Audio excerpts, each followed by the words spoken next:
Welcome viewers. இன்னைக்கு auto encoders அப்படின்னா என்னன்னு பார்க்க போகிறோம். ஆட்டோ என்கோடர்ன்றது ஒரு டைப் ஆஃப் நியூரல் நெட்வொர்க். இது என்ன நடக்கும் அப்படின்னா, ஒரு டேட்டாவை கம்ப்ரஸ் பண்ணி அதுக்கப்புறம் அதை ரீகன்ஸ்ட்ரக்ட் பண்ணுறது எப்படின்னு லேர்ன் பண்ணும். அதுதான் ஆட்டோ என்கோடர். சிம்பிளாக சொல்லணும்னா என்கோடிங் டீகோடிங் ப்ராசஸ் தான். ஸோ என்கோடிங்கில் என்ன நடக்கும்னா, என்கோடர் என்ன பண்ணுன்னா, ஒரு இமேஜ் இருக்குன்னா அந்த இமேஜில் முக்கியமான ஃபீச்சர்ஸை மட்டும் எடுத்து அதை வந்து ஒரு ஹிடன் கோட் மாதிரி சேவ் பண்ணிக்கும். டீகோடர் என்ன பண்ணுன்னா, அந்த ஹிடன் கோடை யூஸ் பண்ணி திரும்பவும் அந்த ஒரிஜினல் டேட்டாவை கிரியேட் பண்ணிக்கும். ஸோ இதுதான் வந்து என்கோடர் டீகோடர். இதோட மெயின் கோல் என்னென்னா, ஒரு இம்பார்ட்டன்ட் பேட்டர்ன்ஸை வந்து லேர்ன் பண்ணுறது ப்ளஸ் அதில் உள்ள அன்னெசசரி இன்ஃபர்மேஷன் இல்லை நாய்ஸை வந்து ரிமூவ் பண்ணுறதுக்கு தான் வந்து இந்த ஆட்டோ என்கோடர் யூஸ் ஆகுது. ஸோ ஒரு குட்டி ஸ்டோரி சொல்கிறேன்.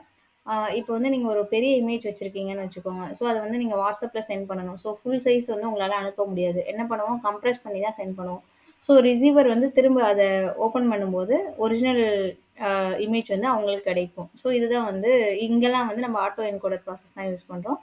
ஸோ அதுக்கப்புறம் பார்த்தீங்கன்னா, இப்போ ஒரு ஃப்ரெண்டு இருக்கான். அவன் எக்ஸாமுக்கு வந்து படிக்கிறான். ஸோ அவனோட புக் வந்து பார்த்தீங்கன்னா எவ்வளோ பெருசாக இருக்கும். பட் அவனால் அதில் உள்ள எல்லாத்தையுமே அவனால் மக்கப் பண்ண முடியாது. ஸோ வந்து அவன் முக்கியமான ஷார்ட் நோட்ஸ் மாதிரி தான் அவன் வந்து ஞாபகம் வச்சுப்பான். ஸோ லேட்டர் வந்து என்ன பண்ணுவான்னா, அந்த ஷார்ட் நோட்ஸை வச்சு தான் வந்து அவன் ஃபுல் ஆன்சரை எழுதுவான். ஸோ இந்த மாதிரி தான் வந்து ஆட்டோ என்கோடர் வந்து ஒர்க் ஆகும். நெக்ஸ்ட் வந்து இதோட ப்ராக்டிக்கல் யூஸ் கேசஸ் பார்ப்போம்.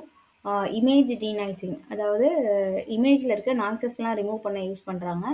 அனாமலி டிடெக்ஷன், அதாவது ஆட்டோ என்கோடர் வந்து நார்மல் டிரான்சாக்ஷன் பேட்டர்னை வந்து லேர்ன் பண்ணிவிட்டு அன்யூஷுவல் டிரான்சாக்ஷன் வந்துச்சுன்னா அதை உடனே டிடெக்ட் பண்ணும். ஸோ அதை தான் வந்து ஃப்ராட் டிடெக்ஷன் சொல்கிறோம். ஸோ பேங்க் அண்ட் சைபர் செக்யூரிட்டிலலாம் வந்து இது யூஸ் ஆகுது. ஸோ ஓவராலாக பார்த்தீங்கன்னா ஆட்டோ என்கோடர் அப்படின்றது ஒரு ஃபோல்டரை ஜிப் பண்ணி அன்சிப் பண்ணுற மாதிரி தான்.